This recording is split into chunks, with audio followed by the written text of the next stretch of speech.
Halo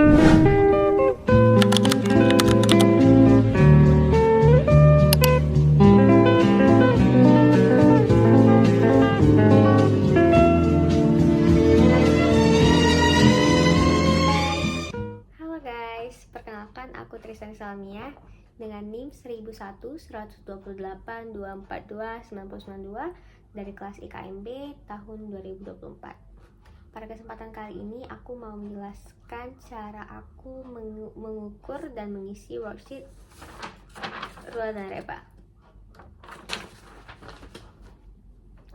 Baiklah, untuk pengukuran yang pertama kali aku lakukan adalah Rula atau Rapid Upper Limb Assessment, yang dimana dibagi menjadi dua, yaitu yang A, Arm and Wrist Analysis, dan yang B, Neck, Trunk, and Leg Analysis. Nah, untuk metode Rula sendiri digunakan untuk menganalisis postur tubuh bagian atas seperti lengan, pergelangan tangan, leher, punggung, dan kaki. Nah, tujuannya untuk menilai risiko gangguan muskuloskeletal akibat postur kerja astatis atau berulang. Nah, untuk step 1, locate upper arm position, yang aku ukur itu menentukan posisi upper arm atau lengan atas. Nah, nilainya ditentukan berdasarkan derajat posisi bahu terhadap tubuh, yang mana if shoulder is raised maka plus 1, if upper arm is abducted maka plus 1, dan if arm is supported or person is leaning, atau jika tangannya itu seperti ini atau orangnya bersandar maka minus 1. Nah, berdasarkan foto yang aku tentukan, bisa dilihat pada yang foto ada di layar, aku menentukan upper arm score-nya itu sebanyak 2 karena derajat yang terlihat adalah sebesar 24,69 derajat, atau bisa kita bulatkan ke 25 derajat. Nah, yang mana kalau pada gambar, bila lebih dari 20 derajat atau sampai 45 derajat, maka skornya itu sebesar plus 2. Selanjutnya step 2 atau menentukan posisi lower arm atau lengan bawah. Nah, jika posisi lengan berada di bagian pinggang atau sedikit di atas pinggang, yang mana derajatnya itu sebesar 50-100 derajat, maka plus 1. Dan untuk kalau tangannya sedikit ke atas sebesar 100 derajat itu plus 2, atau sedikit ke bawah 0-50 derajat itu plus 2. Nah, untuk if either arm is working across midline or outside of body maka plus 1. Tangannya itu terlihat sedikit ke kanan atau sedikit ke dalam, maka itu plus 1. Nah, untuk gambar yang aku ukur, derajatnya itu sebesar 59,49 derajat, atau kalau kita bulatkan itu menjadi 59 derajat, maka plus 1. Nah, karena posisinya sedang menulis, maka aku tentukan kalau dia itu sedikit masuk ke dalam, maka aku tambahkan lagi 1 skor, jadi lower arm skornya itu sebesar 2. Lanjut, untuk step ketiga, menentukan posisi pergelangan tangan atau locate wrist position. Nah, jika pergelangannya itu sebesar 0 derajat atau lurus saja, maka plus 1. Tapi kalau tangannya itu seperti foto yang kedua, gambar yang kedua, sedikit naik atau sedikit turun atau sebesar 15 derajat, maka plus 2. Nah, untuk yang gambar ketiga, apabila derajat itu lebih dari 15 derajat, maka plus 3. Nah, untuk tambahan skornya lagi, kalau seandainya tangannya itu sedikit ke kanan atau sedikit ke kiri, maka tambahkan lagi 1 skor. Ini kalau aku lihat dari gambar yang aku ukur, maka wrist skornya itu aku tentukan menjadi 2 karena posisi menulis tangan itu sama seperti memegang mouse, sedikit naik. Untuk step keempat, wrist twist. If wrist is twisted in mid-range, maka plus 1. If wrist is at or near end of range, maka plus 2.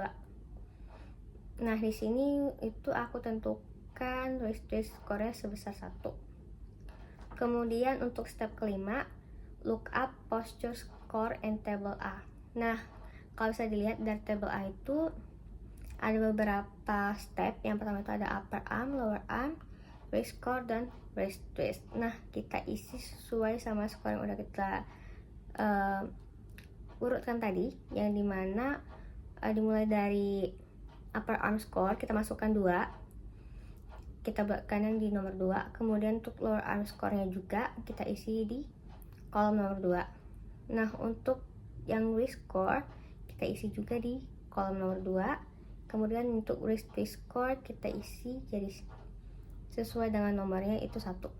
Yang mana kalau kita tentukan titiknya itu adalah angka 3. Kemudian yang step ke-6 itu adalah add muscle use score. Nah, if posture mainly static atau tetap dalam jangka waktu lebih dari 10 menit, atau jika aksinya berulang sebanyak 4 kali per menit, maka plus 1. Karena kegiatan menulis itu pasti lebih dari 10 menit, maka aku tentukan muscle use score-nya itu sebesar 1. Kemudian step ke-7 itu adalah menentukan force atau load score, yang mana force load score-nya itu aku buat jadi 1 karena alasannya itu karena posisi menulis itu lebih dari 10 menit.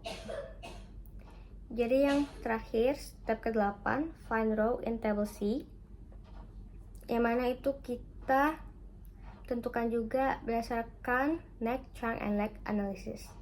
Tapi sebelumnya kita isi dulu di tabel C itu wrist arm score yang udah kita tambahin dari posture score A ditambah muscle use score ditambah force or load score 3 ditambah 1 ditambah 1 sebesar 5. Jadi wrist and arm score-nya itu di tabel C sebesar 5. Selanjutnya untuk langkah kedua atau bagian B, neck, trunk, and leg analysis, yang mana step 9 itu menentukan posisi leher. Nah, berdasarkan foto yang aku ukur, derajat dari posisi lehernya itu adalah sebesar 29 derajat, 63 derajat. Jadi kalau berdasarkan gambar, dimana kalau lebih dari 20 derajat maka neck score-nya sebesar 3. Adapun ketentuan lain, if neck is twisted plus 1, if neck is side bending maka plus 1. Nah, karena posisi menulis ini kepalanya lurus ke depan walaupun sedikit menunduk, maka aku tentukan nggak ada tambahan yang lain, jadi pure cuman 3 skornya. Lanjut untuk step ke-10, locate trunk position, dimana menentukan posisi punggung atau trunk, jadi bagian belakang sini. Nah, berdasarkan foto yang aku ukur ini, kalau yang sebelum itu sebesar 29,63 derajat, untuk foto ini diukur sebesar 37,83 derajat.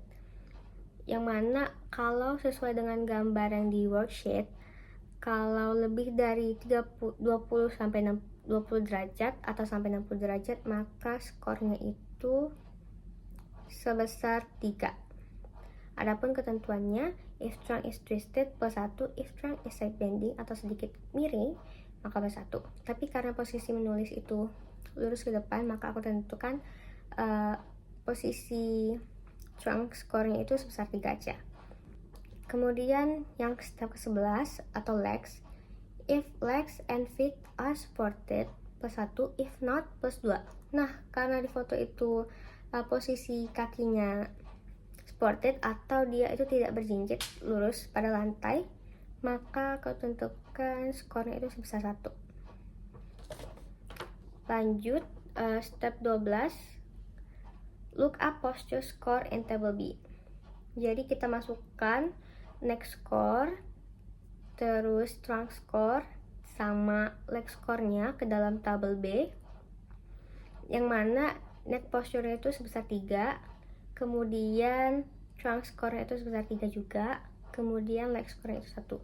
Jadi hasil akhirnya sebesar 4. Jadi posture B-nya itu sebesar 4. Kemudian step ke-13, add muscle use score. If posture mainly static atau lebih dari 10 menit, maka atau kegiatan itu diulangi sebanyak 4 kali sama seperti yang sebelumnya, maka itu plus 1. Jadi posture base score tadi plus 1 dari muscle use score plus untuk step 14, add force, load, or score. Jadi karena kegiatan menulis itu dilakukan lebih dari 10 menit, aku nentuin force atau load score itu sebesar 1. Jadi 4 ditambah 1 ditambah 1 sama dengan 6. Jadi untuk skor neck, trunk, and leg score itu sebesar 6. Kemudian setelah postur dari neck, trunk, and leg score itu udah ditemukan, sama wrist dan armnya score udah ditemukan, kita isi kembali ke tabel C. Jadi setelah wrist dan arm score itu sebesar 5, kita tulis di bulatan 5. Kemudian neck, trunk, and leg score itu 6, kita isi di kolom 6. Kemudian bisa ditentukan kalau roll score-nya itu sebesar 7, yang mana kita memerlukan investigasi dan melakukan perubahan dari posisi duduk agar lebih ergonomis.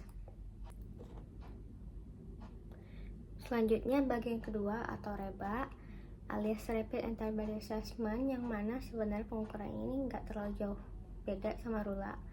Bedanya kalau reba ini dia menambahkan pengukuran kaki.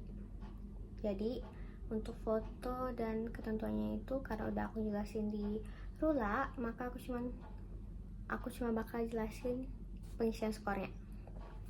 Nah, untuk yang step pertama itu analisis posisi dari leher, yang mana neck score itu sebesar 2 karena lebih dari 20 derajat berdasarkan foto yang aku ukur, alias 29,63 derajat, yang mana kalau kita bulatkan itu menjadi 30 derajat. Nah, sesuai dengan gambar yang ada di worksheet, kalau lebih dari 20 derajat maka skornya sebesar 2. Adapun ketentuan lain, if neck is twisted atau side bending sedikit miring, maka plus 1. Nah, untuk step kedua itu locate trunk position atau trunk score, yang mana trunk score-nya ini sebesar 37,83 derajat.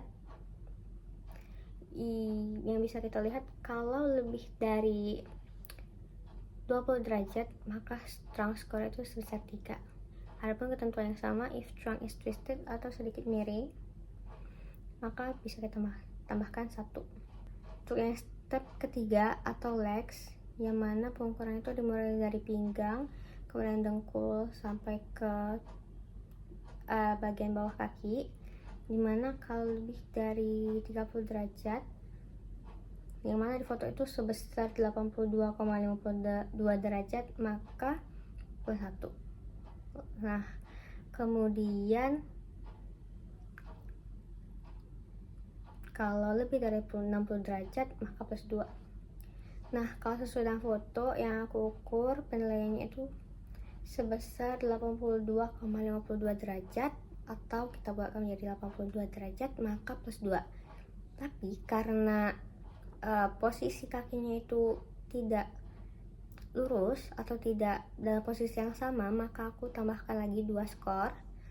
Jadi leg score itu sebesar 4. Kemudian yang step keempat itu look up posture score in table A. Nah, di table A itu ada trunk posture score, yang mana udah kita temukan pengukuran itu sebesar 3, kita isi 3. Kemudian untuk neck score-nya itu 2. Kemudian untuk leg score-nya itu sebesar 4. Maka bisa kita tentukan titik nomor tengahnya itu sebesar 7. Oke, jadi kita isi di sini posture score-nya sebesar 7. Adapun add force atau load force-nya itu, karena aku udah bilang sebelumnya posisi menulis itu lebih dari 10 menit, jadi aku tentukan force atau load score-nya itu sebesar 1. Jadi 7 ditambah 1 itu sama dengan 8. Jadi untuk skor A-nya itu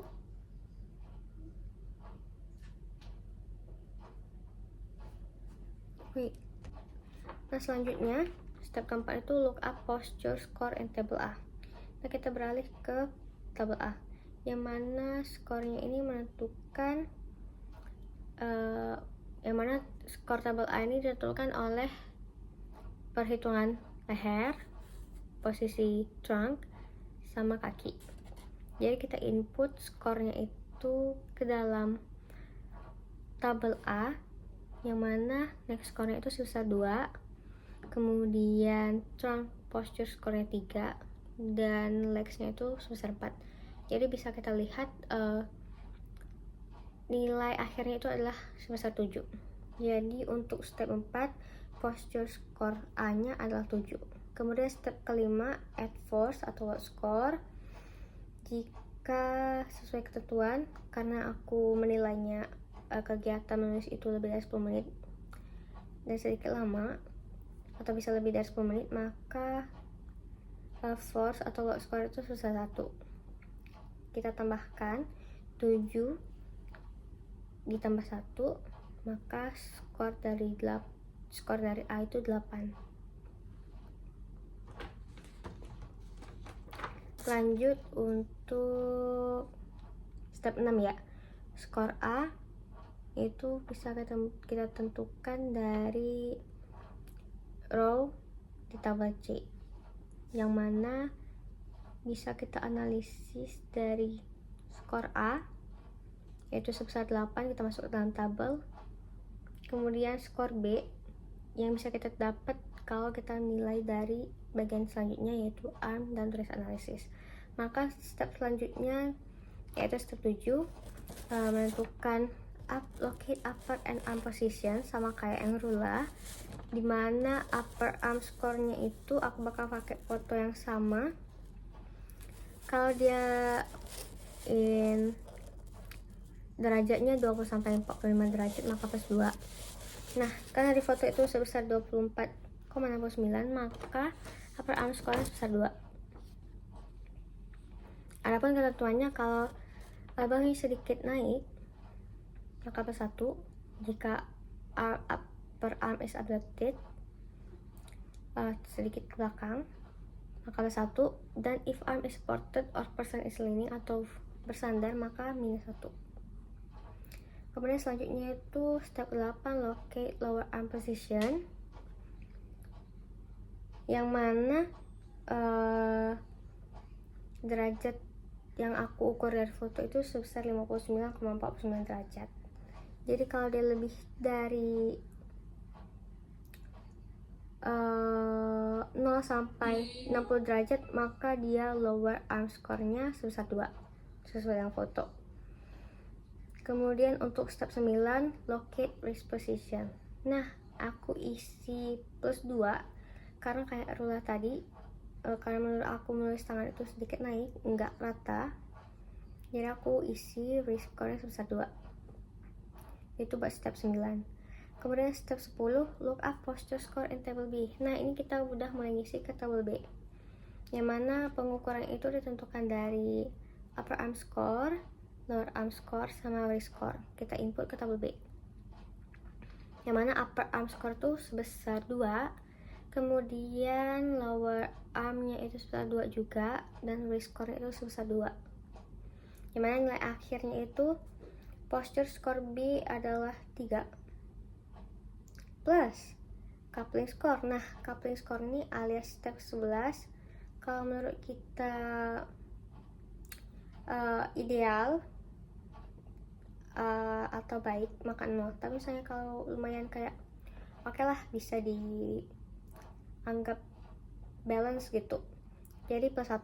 Nah, di sini aku isi plus 1 karena aku kayak nulis itu nggak terlalu bagus, posisi tangannya kan terlalu lama, tapi kalau dia nggak berat juga nggak bisa, jadi aku isi coupling score itu sebesar 1. Selanjutnya menentukan skor B. Nah, untuk menentukan skor B ini kita tentukan di tabel C. Jadi hasil dari skor B itu dari postur skor B 3 ditambah coupling score 1 sama dengan 4. Nah, kita input ke dalam tabel C. Jadi kita input dulu skor sebelumnya dari bagian A sebesar 8, kemudian kita tambahkan skor B sebesar 4, yang mana nilai akhirnya itu 9. Jadi tabel C skornya sama dengan 9. Udah.